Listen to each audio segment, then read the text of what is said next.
الرحمن الرحیم۔ السلام علیکم ورحمۃ اللہ وبرکاتہ۔ بخار کا علاج۔ رسول اللہ صلی اللہ علیہ وسلم نے فرمایا کہ تم میں سے کسی کو جب بخار آئے تو سحری کے وقت ٹھنڈا پانی اس کے بدن پر 3 رات تک چھڑکا جائے تو بخار ختم ہو جائے گا۔ دل کی کمزوری کا علاج۔ رسول اللہ صلی اللہ علیہ وسلم نے فرمایا تم لوگ سنترا استعمال کیا کرو کیونکہ یہ دل کو مضبوط بناتا ہے۔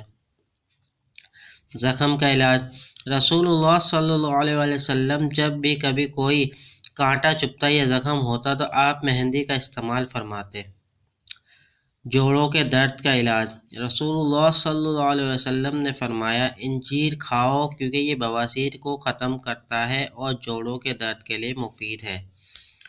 امید کرتا ہوں یہ ویڈیو آپ کو پسند آئی ہوگی۔ ویڈیو کو اپنے دوستوں کے ساتھ شیئر ضرور کیجیے گا اور ویڈیو پسند آئے تو لائک کرنا نہ بھولیں۔ چلتا ہوں دوستوں ایک نئی ویڈیو میں پھر آپ کے سامنے حاضر ہوں گا۔ جب تک کے لیے السلام علیکم ورحمۃ اللہ وبرکاتہ۔